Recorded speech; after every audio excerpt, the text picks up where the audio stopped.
reshape our textile industry and completely reshape our. We'll have to have a complete industrial revolution, a second one, and medical revolution as far as that goes too. And I want to see it happen. I think it's going to happen. Hopefully it'll happen in my lifetime. Hopefully, I hope you guys get to see it too. Yeah. Well, thank you so much. I just love what you said right now, and I feel that it will resonate with a lot of our listeners out there. And on that note, we're going to take a commercial break, and we'll be back for hour 2, where I'm going to talk about Obama.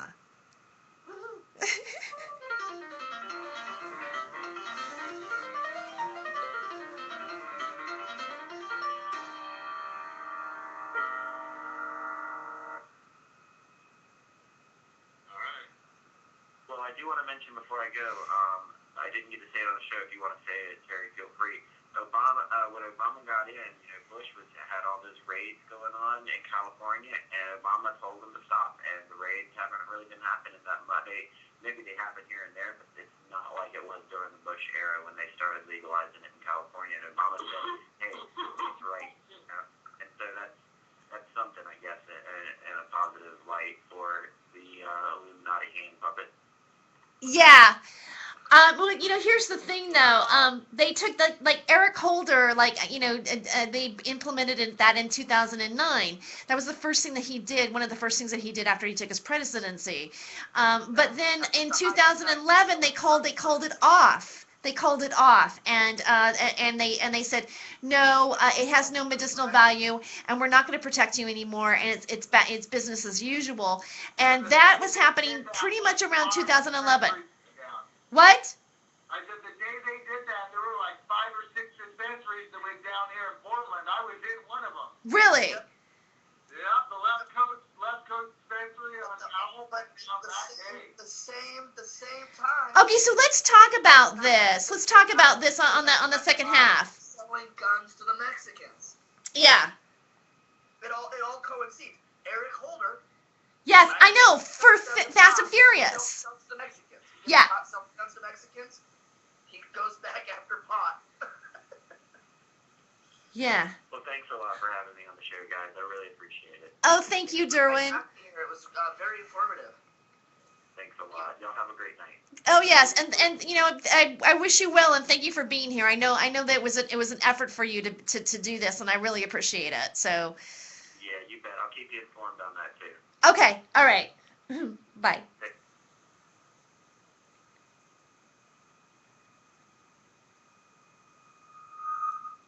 That's so weird. It just cut us all out. So we'll be back in like a minute. Yeah, it did, didn't it? Weird. It just cut us like all out for a second.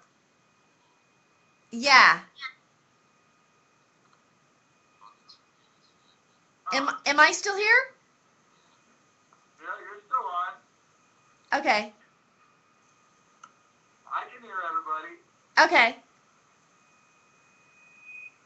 I keep hearing like an echo sound. I don't know. Are you guys hearing it? I hear it like too, and my volume's way down. Yeah, it doesn't matter if I turn my volume up or down, it's still there. Right. Mine disconnected and came back a couple of times. Yeah, it's been beeping in and out in a weird way. Well, let me see if it's mine or not.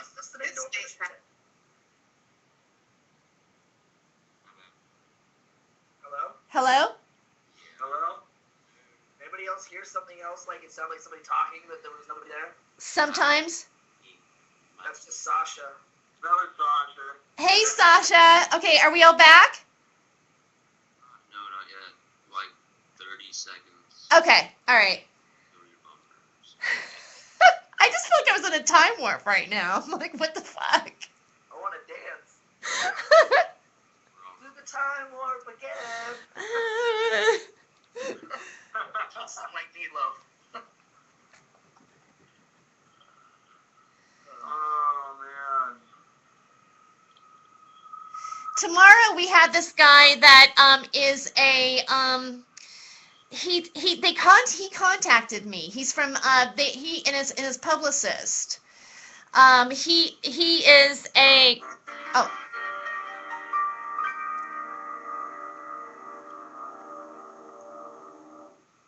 we're back with Hollywood Hemptress Hour on the Time for Hemp Network on iHeartRadio. In studio, I still have Kevin. There's Kevin Korn from Hardcore Entertainment and North Platte Forsgren from Trips. We're all from Trips, and you know what? I mean, I think this part of the rest of the show is going to be kind of like a little like quasi Trips. Because I want to. This is also the Freedom of Choice segment, meaning that we're going to say whatever. We're going to just let it flow here and how we really feel about stuff. And we brought up Obama, and you touched upon a subject about why did you think that he said that he was going to legalize marijuana? Like, why do you think that that he was going to be the answer to marijuana, and why because he never really said it on the podium? And you're right, he never really did say it on the podium. He said, oh well, I'm going to stop the Iraq war. I'm going to end the war. I'm going to end the war. But he didn't say, yeah, and I'm also going to legalize, I'm going to, My issue is with a politician is if a bunch of people tell me, hey, he said he's going to do this. Hey, he's going to do this. And I'm hearing it from all these group of people, right? Yet I can't find one thing on the internet. I can't find one thing on paper. I can't find one TV, anything this guy's ever said that. I'm going to tell all these people, it's your job at that point to start educating these uninformed masses.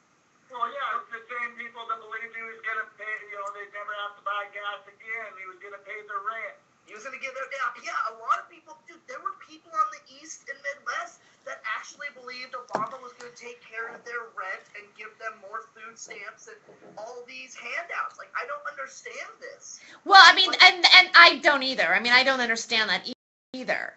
If people call you, I do know during election seasons they hire call centers. You know what I'm saying? And they call.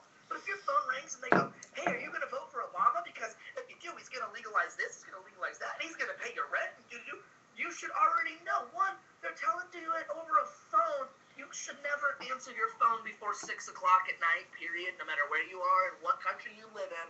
Don't answer your phone. And then answer your phone between 6 and 6, between 6 at night and 6 in the morning. If you get calls past 11 p.m., no matter where you're at, it's always bad news. Yeah, but here's calls you at 2 in the morning to go, guess what? We're getting married. Here's an idea though about what we thought Obama was going to do. I mean, look how the campaign was put together. Change you can believe in, hope you can believe in. I mean, there was these things, and everybody wanted change so bad. I didn't believe it. His speech was goddamn irritating. But also the market crashed. Wall Street crashed. There was the big bailout happen right during his election. And what do you think about that? Do you think that came into play? Yeah, honestly, I believe we were sitting in a pile of shit, and a bunch of rich white guys go, how do we get out of this? And they go, let's put a black guy on this and blame it on him. Yeah, and what's funny is I don't put a whole lot of credence into Alex Jones just because he does fly off the handle and kind of make an ass out of himself a lot. But he did nail the Obama thing. He nailed the Obama right in the butt, man. Fucking months before Obama was elected, damn near a year before Obama was elected, that Obama deception came out. They knew he was going to be the next president. There wasn't any doubt. I mean, look at who he was up with. There isn't a fucking Republican, or at least there isn't a self-dignified fucking conservative on earth that's going to fucking vote for McCain. The only reason they did was because he was the only fucking Republican up there running. Yeah, but then look who they brought out to pump up his ticket and make him hip and cool. And the Republican Party progressive, they brought a woman in to run for vice president. So the whole thing was like a dog and pony race. It's like, well, here's this minority and gender racism. I'm going to say gender racism. Honestly, I think women have it worse than an ethnic man that they also consider to be not to be the person that is going to be president. So, so, but then they bring this in, so because obviously people are becoming beyond this old stigma and paradigm that we live in. So in order of us to serve up and believe the bullshit, we have to be manipulated into what we think should be just to run on the ticket. It's all psychological. And, That's my point. It's all psychological, but they all play for the same team. There is no red, there is no blue. They all play for Team Purple.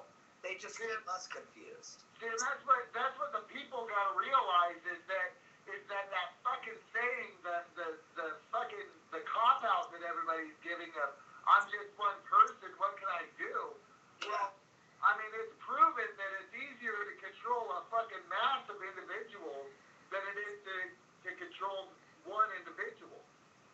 On a one-on-one level, a person has his own fucking free will, his own thoughts, his own way of being. However, when that same person put in a group of fucking of not like-minded people, the tendency is that individual is going to follow the crowd.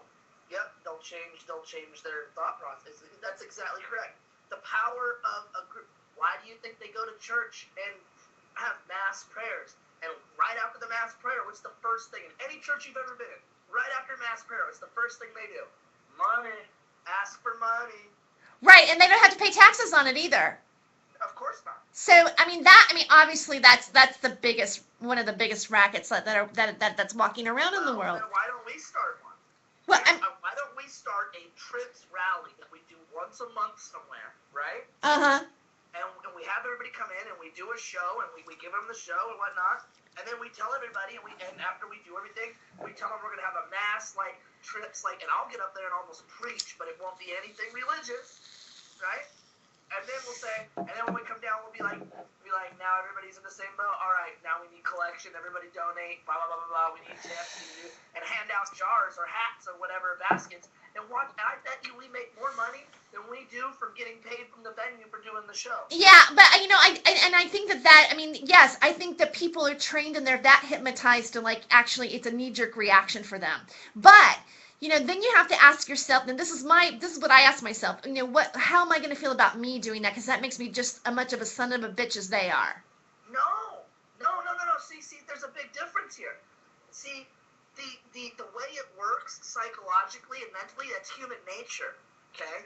Is it human nature, or is it the nature that we've been that exists within the paradigm that we've been trained to exist in? There are certain traits and facts that are human nature, okay? Like high fives. You can hate giving high fives. You can hate them. But if somebody walks up to you and goes, high five, and puts their hands up, your natural reaction is to raise your hand and high five them. Even after you do it, even if you're second guessing it and you're not quite sure, you still do it. It's human. You do it without thought. It's muscle reaction. It's nature. It's human reaction. There are certain things you have no control over, and certain people understand this. Okay, one of them is group power. Okay, and they've just used it in this country as a form, and they've given it to you in forms of religion.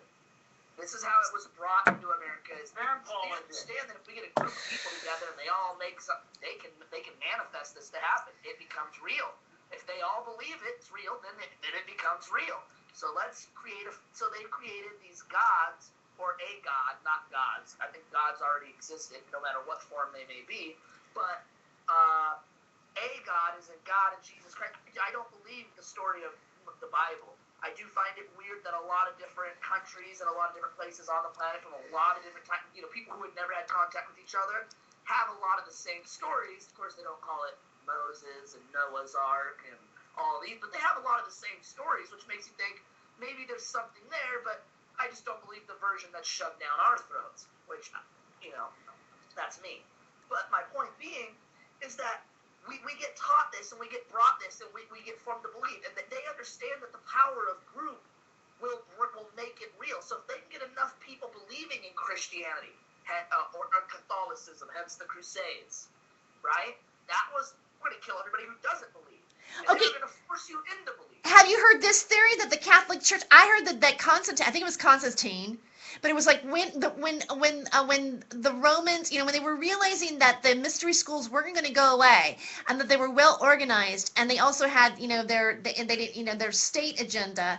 They said, well, we'll marry us with them, and we'll call it Catholicism. And it was basically the combination of control of church and state together. Well, in all honesty, that's what all they knew. According to them, they all followed Zeus. Zeus was the god that came down from the heavens to mate with all the fucking to mate with all the human women, to make demigods. That's where the term demigods came from. So, when you look at it that way, if they thought their religion superseded theirs, why not just have sex with them and mix the two and come out with the outcome? But even then, they understood that if they took the two opposing sides and put them together, they would get something that was like this flowered, what they thought, and that's something that we don't do anymore. Yeah. Basically, what you're saying is we should have John Boehner fuck Obama, and whatever comes out should be the salvation to all our problems.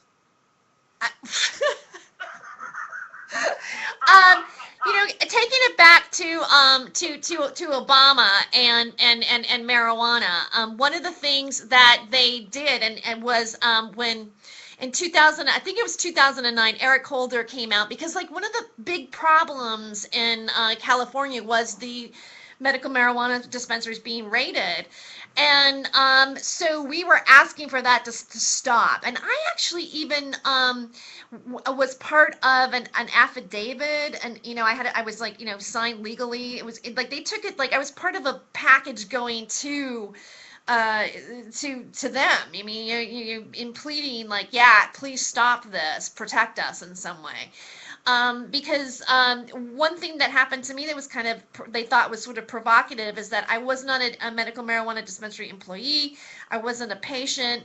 I wasn't even in the dispensary. I was actually in the doctor's office, and yet I was involved with the raid and held in gunpoint with everybody else.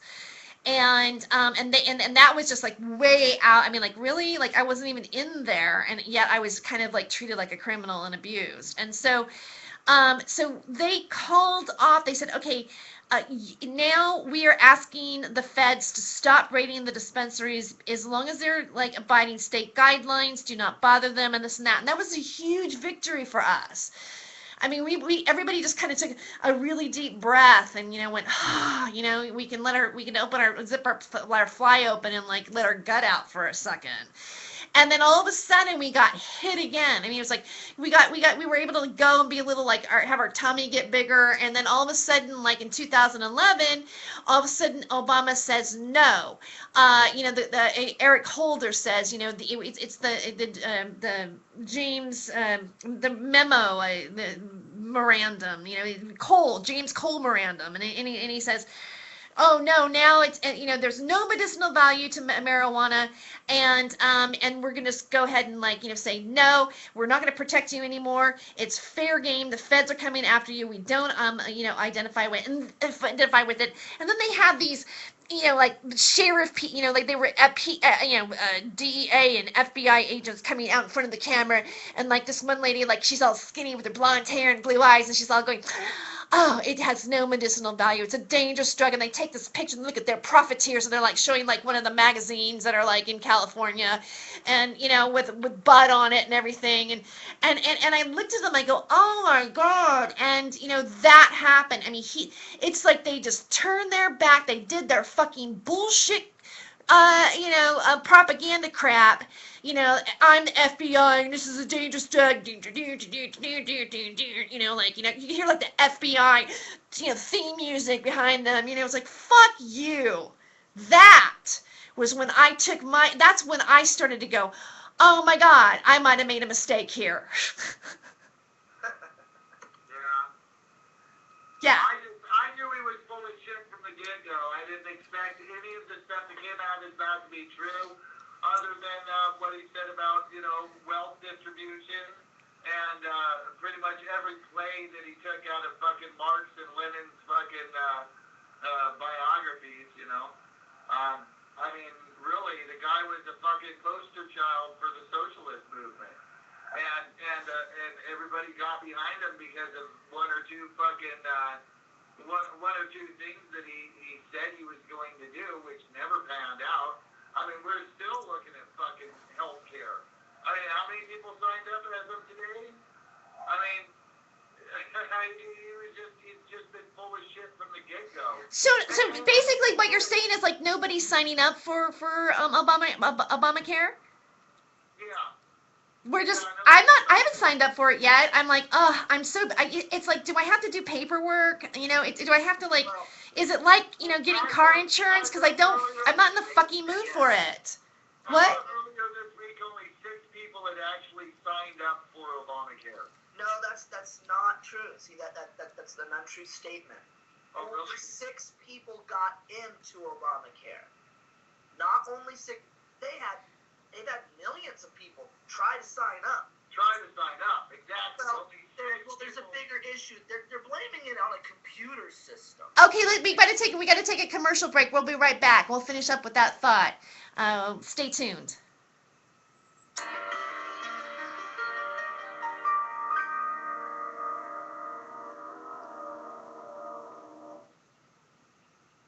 Alright. That wasn't an untrue statement. 6 people fucking signed up. No, actually, millions signed up. Only 6 people were accepted. Big difference. Oh, I gotcha. The problem is see, the computer system they developed, it's working just fine. There's no glitches in it. The only problem is Obama told everybody that, oh, you can't be shut down for healthcare. They can't tell you no because of pre-existing conditions, yada, yada, yada, yada. But it's their own website and their own system that when you sign up and you go through all the paperwork and then you press enter, it's rejecting you. Saying, no, we don't want to cover you. You know what it's doing? It's putting you into the category of when we decide to hit the button, you're the first to fucking go. Yeah. Don't give them your information. You got a headache. Yeah. Perfect timing, Sasha. I know, huh? On a lighter note, did you know that assuming it was a bad image for the company, Abercrombie burns all their unsold clothes instead of donating them? Isn't that the same one, though, that said, if you're fat, get out of my store? No, that's Barney's.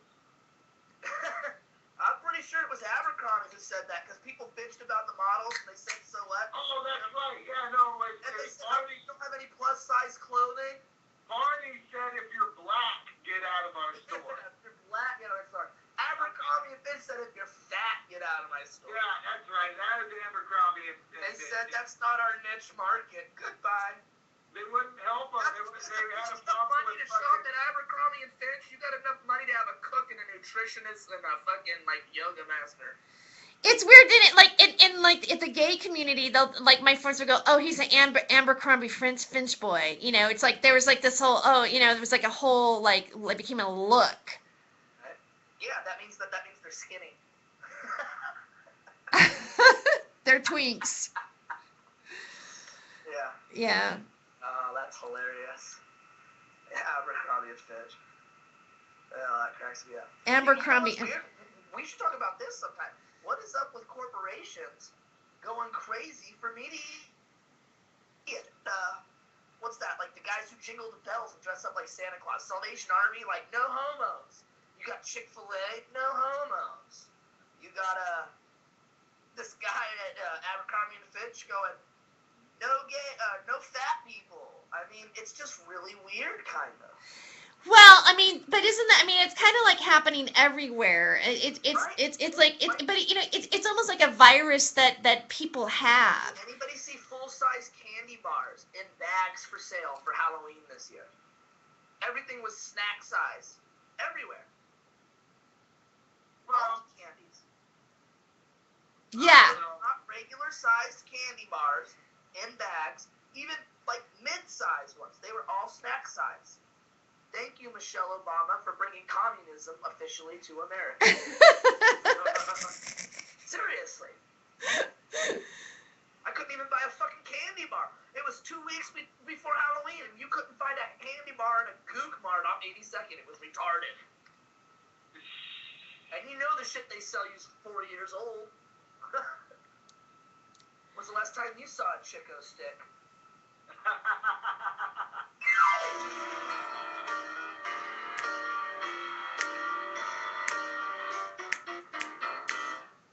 Welcome to Hollywood Hemptress Hour. We're back on the Time for Hemp Network on iHeartRadio. In studio, I have Kevin Korn with me from Hardcore Entertainment, also from Trips, and also my good friend North Blatt Forsgren, also from Trips. And we are here discussing a lot of things. Obama, the Obama administration, and marijuana.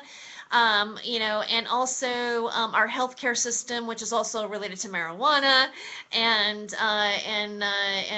just the whole deception that we as three of us, I think we can agree that we feel that there on some level everybody has a different degree of deception that you're having to deal with. That's how I feel about it. Some point. Yeah. Did you guys just go, did you see every aspect of like what might be unfolding in front of you from the very get-go? I mean, I know I didn't.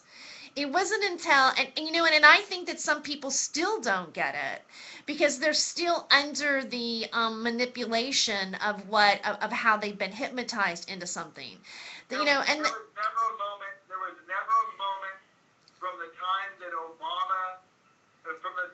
Obama's name even came on the scene, there was not one moment that I thought I would vote for this man. But you were way ahead of the curve.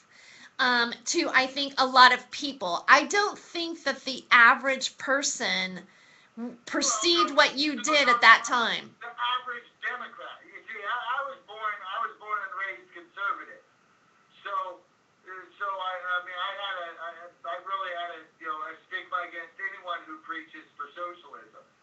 I mean, that's just the way I am. Anybody who says that big government is a good thing, I tend to steer away from. And mind you, being a conservative, I did not vote for Bush. I didn't vote those years because I didn't agree with who was going up. However, that being said, there was not one moment, there was not one time during that entire presidential campaign that I looked at Obama and heard anything that he said that would make me change my mind about him. Now, Kevin, what were you, he said a lot of, if you would have known he was a comedian, you would have voted for him. Well, one of the things that my friend, my friend Dejay Kuti, she's she's going to be on the show here pretty soon. You guys are going to love her. She's actually the president of the Patient Advocacy Network. And she, always said we were going to do a sketch as as street theater to make a point. And she always said that if marijuana ran for president, it would win hands down. And so we were going to do a pseudo kind of like somebody would be marijuana, and then it would be his wife and Mrs. Marijuana, and we were going to do like guys dressed up like secret agents protecting everybody as they're walking and having the whole entourage of everything like it was a real campaign, and just do that. That's funny. You could actually do like the family moment between like him and his family, like I'm running for president. Like, you do it home. You know what? We need to do it. I mean, let's do it. I think it needs to be played out. During like when election things come up, like there's the whole Monsanto 522 thing coming up here about labeling That's immaterial. That's not even like that's play material. Like you could do that skit, but you could do that skit so many different ways that it's like you could shoot it on video actually and make PSAs out of it. You could do PSAs. You could run a play off of it. I mean, that you could make a whole play about the play. I mean, they've had plays like this guy comes to town or this guy runs for president. I mean, these are plays that exist that have gotten Broadway deals. You could do one called Marijuana Runs for President. Marijuana goes to Washington. Most of my stupid ideas do make millions of dollars. I usually just say them, and the next thing I know 3 weeks later somebody else is doing it. Okay, but here's the proof. We thought it here. We gotta go ahead and we gotta like protect this right away. Yeah, we tried that with the TSA made this up just so they could get armed, but that didn't stop USA Today from robbing me. Well. Moving on up. Oh, man. I tell you, just to kind of stray from the point a little bit, I am smoking some of the nastiest fucking resin I've ever smoked. Again? What are your guys' fucking thoughts on resin? I Well- love it. You know it. I usually take yours. I know you do. You know, sometimes resin's all right. You know, I mean, I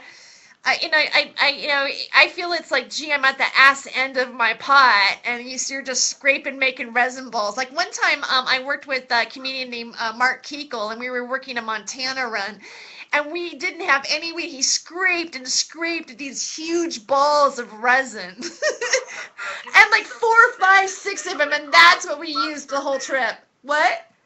He must have sent you a message saying, "Quit calling me Mustard Man." No, I mean, no. He just said his real name. Oh, fuck! Oh, fuck, I hope he's not pissed. I only had to highlight it because I knew it happened. It's okay.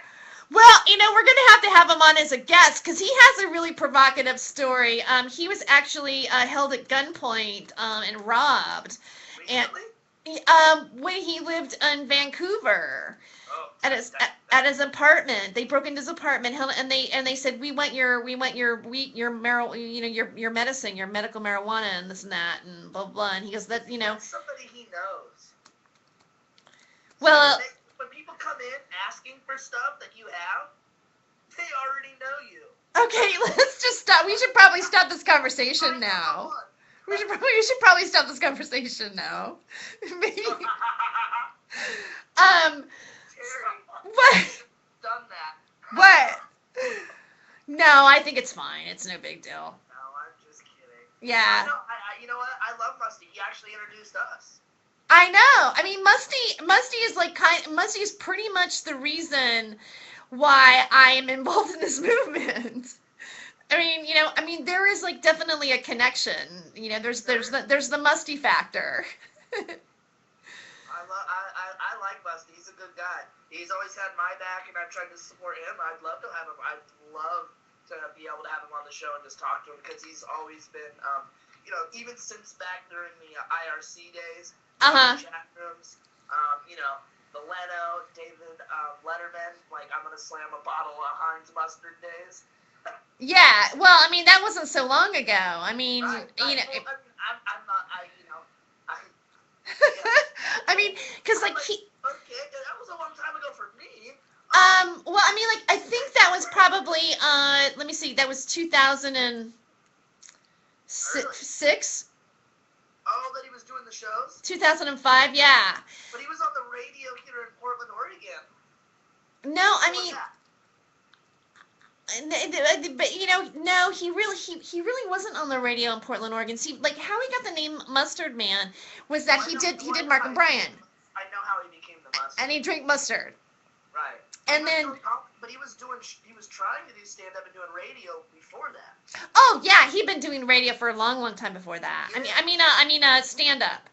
Like he's written this book that I've read. I hope he gets it published or doesn't like keeps working on it. But it's called Montana Days, and he documents his time of doing Dave Tribble gigs with all these different comedians like James Hennigan, and Juan Canopy, and it's all these these road experiences and stories that they had together, and then him too, like where he was in his life. He was divorced and like working jobs in the day and then going and doing this, and so he's very real about it.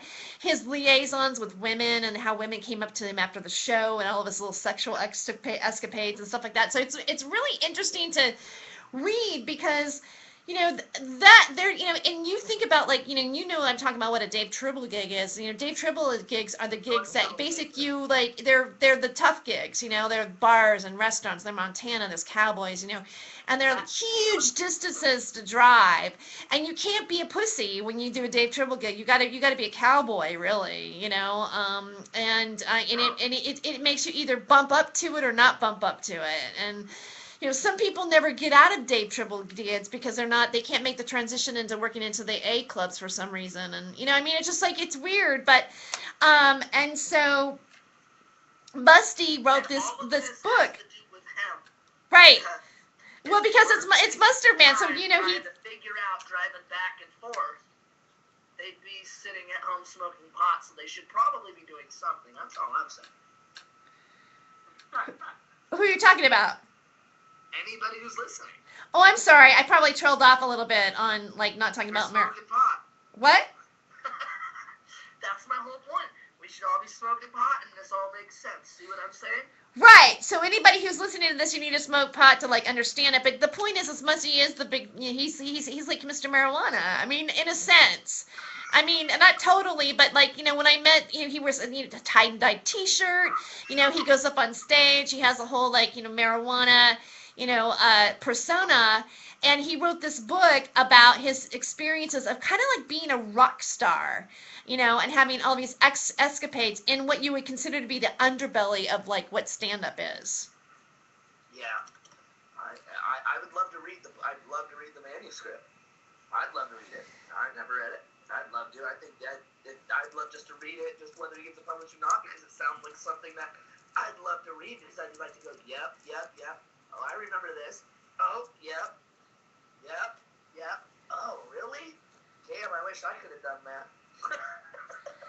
Yeah, but anyways, how did we even get on to Mark? We went from Obama to Musty.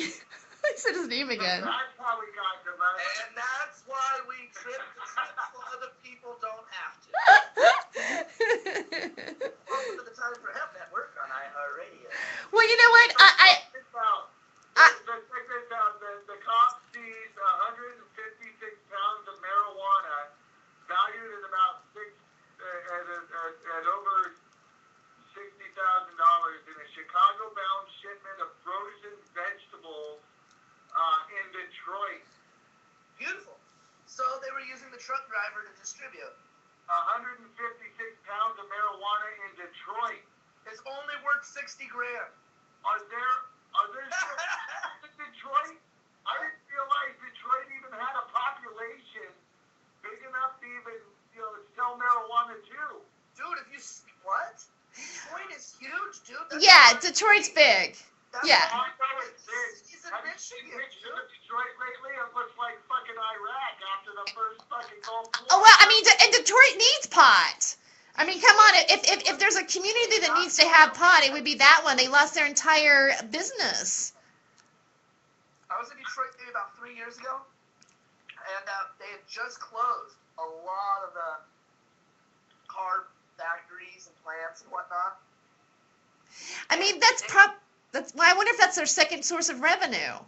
Well, their only source of revenue is mainly building cars. That's Detroit, Motor City. That's what they Right. did. Yeah. The majority of the jobs there were factory car building jobs.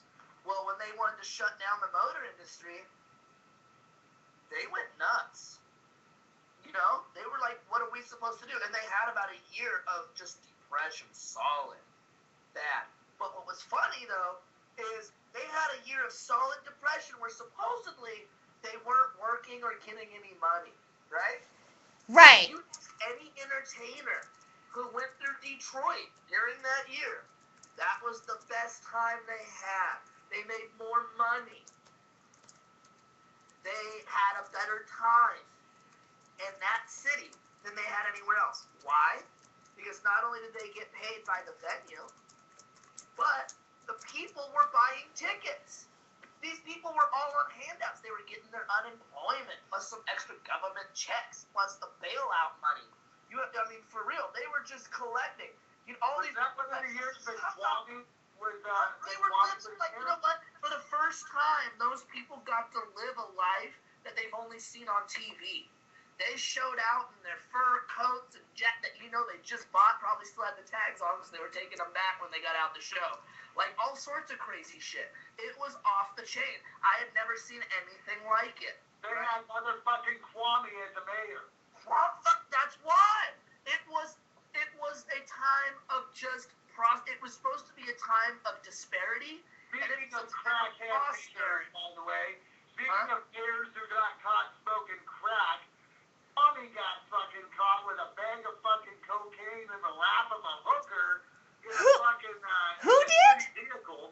This is the mayor of Detroit. Oh my God. Yeah, mayor of Detroit, Kwame. I brought him up last show. I said, looking motherfucker wearing gold chains and gold braces and shit. Yeah.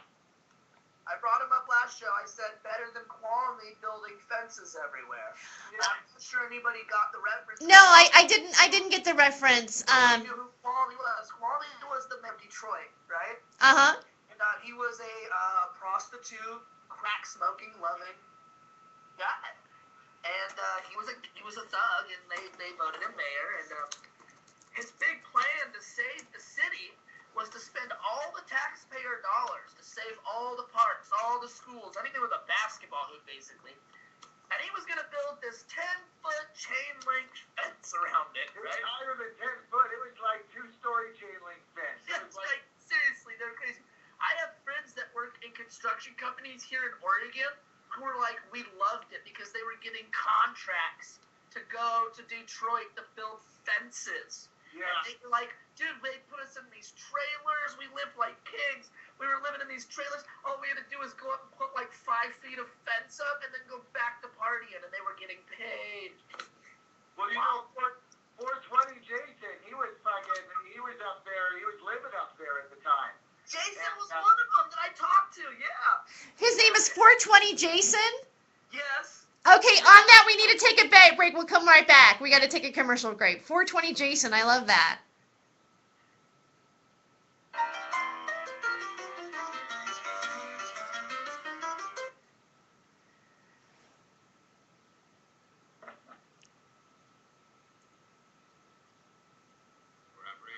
Okay. Good combo. Good what? Yeah. Good combo. Sorry, I had to go off on a little tangent and like kind of twist it, but I had to bring it back into pot. Right. We were going off or into hemp because we were going off on like some weird shit. So I kind of confused everybody, and you were like, "What?" And I was like, "If everybody just smokes pot, they'll be on the same page." Right. No, I appreciate that. Yeah. Yeah. I was just trying to bring it back. Right. Crazy. I'm crazy, but at least I have a method to it. Right. No, that's fine. I can't get over Northblad's picture. It keeps staring at me. Everywhere I move, that clown is just looking at me. Yeah, Roxo is the shit. I know where he comes from. I know exactly who he is. I knew who he was. Me and you were the only two who knew who he was. Yeah, he looked so depressed on that bench. I had to go over and get a picture. I didn't even get a picture with him. I took the picture. I know. I wanted him to say, Roxo loves cocaine. Yeah. So does Kevin. Woo.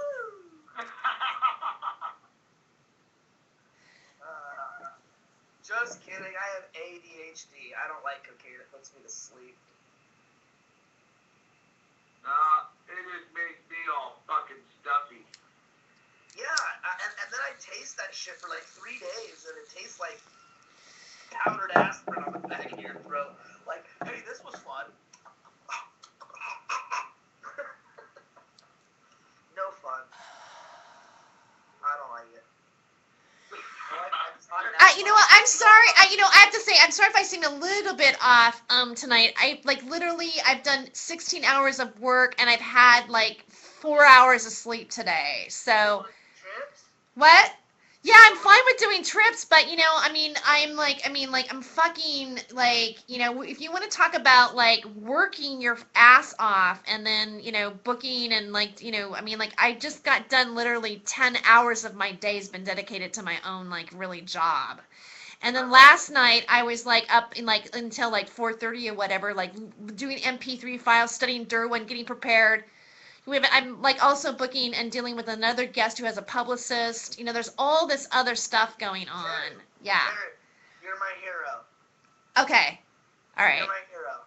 No, I just want you to know, like, it's awesome because I love it. I'm only where I'm at because I got lucky with I rolled the dice and I waited somebody out and then I went to court with them and I won. You know what I'm saying? Right. Literally, when I went to court with them, I don't know if you're recording this, but it was a 50-50 shot. Let's just say that.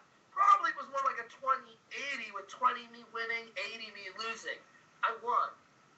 It was by luck, you know? Maybe it was by I don't really believe in luck. Maybe it was by manifestation or whatever. Right. Maybe I manifested it. I willed it, which I believe I did. Because I was pretty much like, if this doesn't go through, I don't know what the F I'm going to do. Uh-huh. I mean, I did know what I was going to do, and it was going to be something stupid. But, so it went through, and I didn't have to do anything stupid. Woohoo! Right? Right. It does exist. No, I'm just saying. But you know, I think this is a gift for like all of us because like, you know, it's like, you know, you can like we can now like we all can like spin a different plate. You know, in terms of like how to make this work. Where you were though.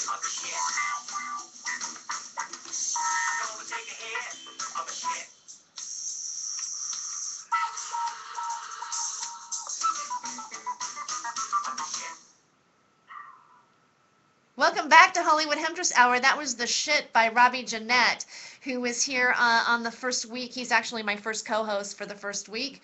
And he also wrote the theme song for Hollywood Hemptress Hour. He's in the band Rudy. He's on iTunes. You can also download that on iTunes if you're interested in the shit. But right now we are back with Kevin Korn and North Platte Forsgren. We were, you know, getting into a pretty heated topic about the Obama administration and marijuana and, you know, kind of like, you know, what we perceived in the election. I think we kind of feel kind of duped in a way in terms of how, I mean, I don't know if you guys feel duped. I know I do. And my feeling is there are people that are not able to like, you know, say, oh my God, the person that I voted for, like the team that I was cheering for, the guy may not be as, you know, as cool as I think, and they still believe that he's like this victim of the conservative right-wing white man. And so they, you know, if you start to like, you know, all of a sudden go, you know what, this doesn't really taste good anymore. I don't think I want to drink that drink. And then if you do that, you say, you know, I'm kind of disappointed about this and this and this, then you get like this yelling at you, like, you know, you're a racist, and, you know, like you almost get like persecuted for being anti-Obama simply because I think people don't want to admit to the fact that maybe it isn't what we thought it was. Do you guys feel that way?